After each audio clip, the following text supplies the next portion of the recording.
dollars has replaced the idea of God. With the result, what happened? All other relationships have collapsed. There is no family. There is no idea of family. No one is responsible for anyone. One need not take care of the father or the mother. One need not take care of the near and dear. One need not take care of the infirm and the elderly. One need not take care of the unemployed people. So the idea on which a society is built is the idea of family. Family is the core of a society. It is there the cancer in America started 25 years ago. With the result today in America, there are more than one half of the American families are single parent families, which is a term used to say that it is a family in which either the father or the mother is living with the children and not the father and the mother together. Either they are divorced or the family never had a father because the children were born for unwed mothers.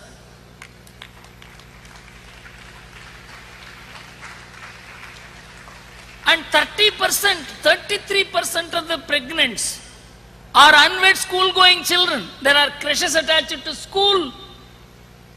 And 12-year-old, 13-year-old girls carry babies in their arms, having become pregnant in school, and put the child in the baby in the creche and attend the school. And in fact, Newt Gingrich in 1994, who was the Senate chairman, equivalent to our Lok Sabha speaker, he said, if 12-year-olds become pregnant, 14-year-olds carry guns and shoot the teacher, 16-year-olds contact HIV positive, 18-year-olds get degrees and diplomas which they cannot read, what kind of civilization are we producing? But the nation did not introspect. The nation trusted the GDP. It trusted the American power outside. With the result, it was like a white ant bringing down a mighty structure. And what is the result of the erosion in families? Erosion in culture, erosion in spiritual values, erosion in human relationship, and relationships were substituted by contracts. The relation within the family between husband and wife, it was no more a relationship of higher order. It was merely a contractual relationship. And they took pride in saying that contracts are supreme and sacred in our society. With the result, relationships eroded. And when the relationships eroded, many people would dismiss it as a cultural issue, social issue, moral issue.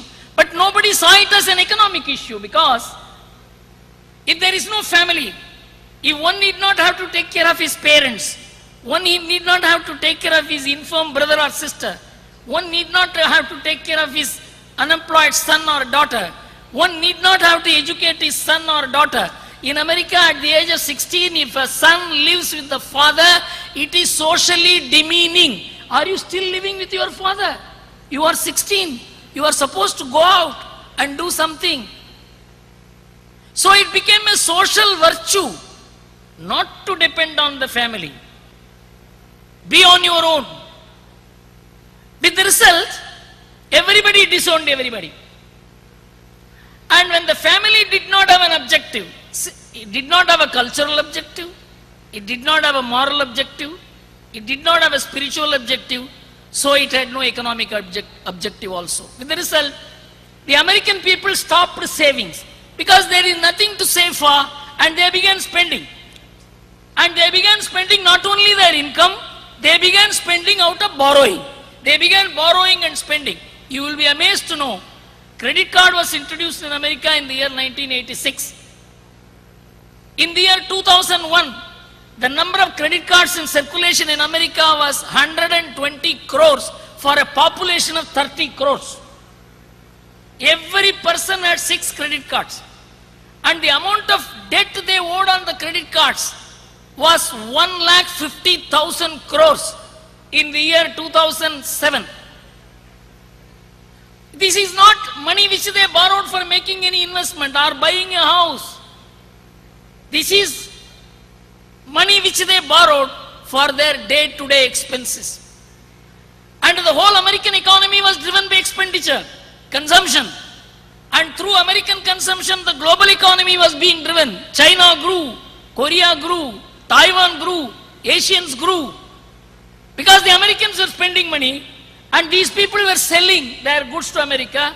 America was borrowing from them and buying and paying for the goods. With the result, it was merely a recycling of money from America, and America began printing dollars and dollars and dollars. Because if people do not save money, the country's banks cannot have money. We save our money and put it in banks. You know, this year, our savings is 7,50,000 crores. This is from families. Our family savings is 80% of national savings. The balance 20% savings is by corporate. Of course, the government does not save. The government always spends. How a culturally driven economy saves and a culturally deteriorated economy spends.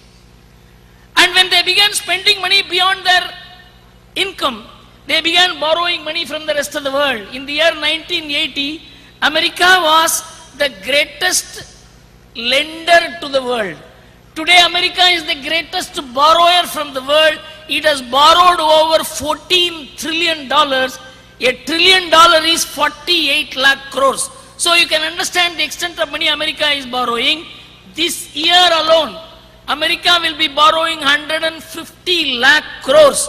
And in fact, one economist said if America does not borrow money,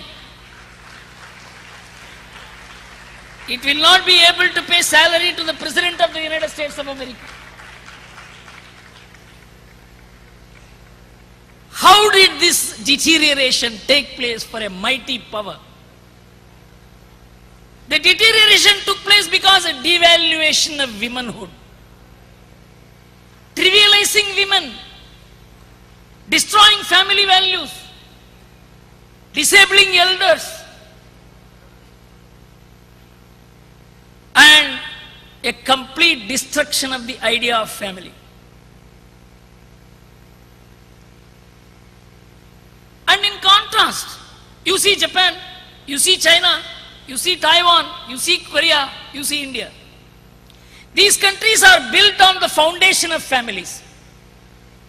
In fact, in America, because the family ceased to be a viable instrument, the responsibilities of the families had fallen on the government. Whether it's looking after the parents or unemployed people or infirm people, people who cannot look after themselves, who the family looks after today in India, a person getting an employment amounts to a family getting employment in India. My son has got employment, I need not worry hereafter. This you can never hear in America. With the result, all the responsibilities of the families fell on the government. Families were nationalized. And when the government takes over the role of the families, becomes the father, becomes the brother, becomes the son, becomes the wife, it is saddled with so much burden. The government has to give up its responsibilities, building roads, building bridges, airports, seaports, railways, bus, water supply, which are all supposed to be the special responsibilities of the government for the last thousands of years. You look at the history of any country, the biggest duty of the state is to provide roads, water, waterways, and those responsibilities the government had to give up and they were privatized. So it is privatizing the government and nationalizing the families that became the economic model.